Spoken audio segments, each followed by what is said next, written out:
تصور کن میری آژانس مسافرتی، میگی لطفاً یه بلیت رفت و برگشت به سال 1800 میلادی برام صادر کنین. یا مثلا بگی یه بلیت برام صادر کنین برای 210 سال بعد، دارم میرم ماه عسل. یا اصلا بهتر از این، فرض کن توی خونه نشستی، حوصلت سر میره، یهو میگی برم سوار ماشین زمانم شم، برم 1000 سال پیش، بذار اصلا برم اهرام مصر رو ببینم چطوری ساختن. یا اصلا ماورایی تر از این، فرض کن که دم خونت یه مغازه داری، اما نه تو همون سالی که توش زندگی میکنی، مثلا 500 سال بعد. از خونه میای بیرون، یه تاکسی میگیری برای 500 سال بعد. یا میری سر خیابون، سوار مترویی میشی که ایستگاه 500مش جاییه که تو میری سر کار. خیلی عجیبه نه؟ یا مثلا به این فکر کن که بچت یهو بهت میگه که بابایی من فلان چیزو میخوام. خب تو اون سالی که تو زندگی میکنی اون نیست که. مثلا یه پاستیل مخصوصیه که مثلا 1000 سال بعد تولید میشه. میری سر کوچه، اتوبوس 1000 سال بعد رو سوار میشی، پاستیل رو میخری، برمیگردی. سلام بچه ها، من مجید الیتمو. خوش اومدین به ویدیوی جدیدم. دوست داری سفر توی زمان رو تجربه کنی؟ فکر میکنی اصلا امکان پذیر هست؟ تا آخر این ویدیو با من باش تا ببینیم اصلا سفر توی زمان امکان پذیر هست یا نه. سال هاست که خیلی از مردم مجذوب ایده سفر به آینده یا گذشته هستن، اما خب هیچ کس تا حالا نتونسته یه سفر توی زمان رو تجربه کنه. استیون هاوکینگ توی کتاب سیاهچاله ها و جهانهای بچه نوشته بهترین مدرکی که ما داریم برای اثبات این که سفر توی زمان ممکن نیست اینه که ما مورد هجوم انبوهی از گردشگرا از آینده قرار نگرفتیم. به نظرتون درست میگه؟ به نظر من با اینکه این نظر استیون هاوکینگ خیلی جالب بود، اما یه نکته‌ای داره که میخوام براتون بگم. تصور اکثر ما از سفر آدما توی زمان یه چیزی در حد ترمیناتور و این چیزاست که یه نفر با رعد و برق و سر و صدای خیلی زیاد یهو توی زمان سفر میکنه و همه میفهمن، که البته فکر میکنم یکم دور از واقعیت باشه. اما بیاین فرض کنیم که یه نفر الان میاد بهتون میگه از آینده اومدم. خب بدون شک همه بهش میخندیم. اگه هم اصرار کنه میگیریم میندازیمش تیمارستان. خب اگه جزئی از پروتکل سفر توی زمان این باشه که به کسی نگن از آینده اومدن چی؟ اصلا هر کی که از آینده اومده تو کامنت ها واسه بنویسه. سفر توی زمان اینقدر واسه یه بشر جذابه که نزدیک به 400 تا فیلم دربارش ساختن.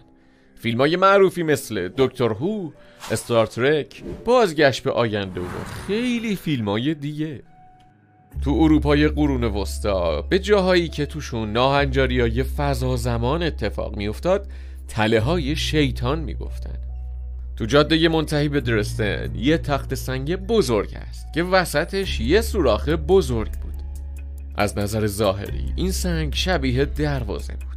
تاریخ درستن ادعا میکنه که هر مسافری که از این سوراخ سنگ عبور کرده بدون هیچ ردی ناپدید شده. به نظرتون میشه اینطوری فرض کرد که این سوراخ توی سنگ دروازه زمانه؟ سال 1546 قاضی شهر تصمیم گرفت که یه گودال بکنه. بعد اون سنگو توی اون گودال گذاشت و روشو با خاک پوشوند. اما این کارم کمکی نکرد، چون با اینکه سنگی وجود نداشت مردم همچنان ناپدید می شدن. تاریخ سیسیلی تو سال 1753 گفته که توی سکونتگاه کوچیک تاکونا تو حیات یه قلعه متروکه جلوی چشم یه عالم شاهد صنعتگری به اسم آلبرتو گوردونی به معنای واقعی کلمه تو هوا ناپدید شد. تقریباً 3 دهه بعد همون مرد تو همون جایی که ناپدید شده بود ظاهر شد. آلبرتو اینطوری گفت که توی تونل سفید عجیبی افتاده که انتهاش یه نور درخشانی میدیده و به سمت این نور میرفته. نکته جالب اینجاست که این سفر برای آلبرتو فقط چند دقیقه طول کشیده تا به حیات قلعه برگرده، اما برای مردم اونجا 30 سال زمان برده. آلبرتو توسط پزشکای اون دوره معاینه شده. اونا به این نتیجه رسیدن که آلبرتو عقلشو از دست نداده و دروغ نمیگه. بعد مردم محلی تصمیم گرفتن که حرفای آلبرتو رو بررسی کنن. وقتی همه با هم به محل ناپدید شدن اومدن، آلبرتو دوباره راه رفت و دوباره ناپدید شد. اما تفاوت این ناپدید شدن با دفعه قبلی این بود که دیگه هیچ کس هیچ وقت اونو ندید. بعد کشیش دستور داد که اونجا رو با یه دیوار سنگی بلند محافظت کنن و بعد بهش آب مقدس باشید. اگه به نظرتون سفر توی زمان غیر ممکنه، اول لایک کنین، بعد ادامه ویدیو رو ببینین. شاید نظرتون عوض شد. توی مغولستان یه مومیایی 1500 ساله کشف شد. تا اینجا یه قضیه عادیه. اما وقتی این ماجرا عجیب میشه که بفهمین این مومیایی کفش ورزشی جدید آدیداس پاش بود. کفش آدیداس پاش بود، اما لباس و جواهراتش برای دوره باستان بود. یعنی این مومیایی اینقدر عاشق کتونیای آدیداس بود که حاضر شده براش یه سفر بره آینده و برگرده. یا اینکه یکی از کسایی که کشفش کردن از کتونیش خوشش نمی اومده و کرده پای این مومیایی عزیز.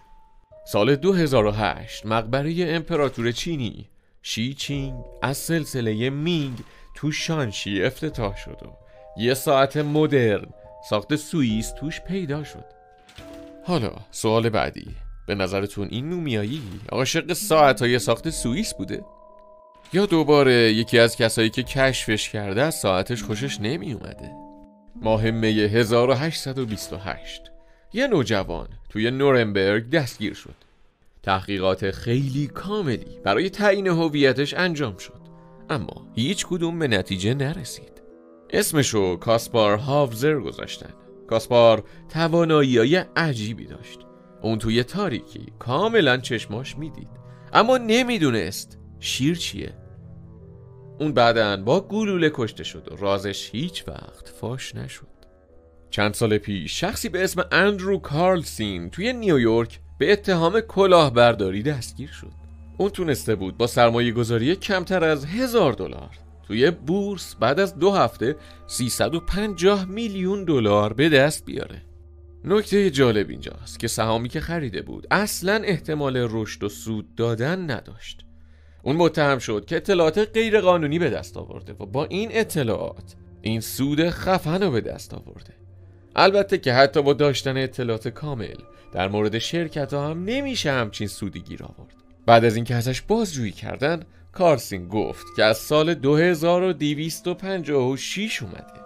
اون گفت که اطلاعات کاملی درباره عملیات بانکی توی این دوره به دست آورده و برای همین اومده تا خودشو پولدار کنه.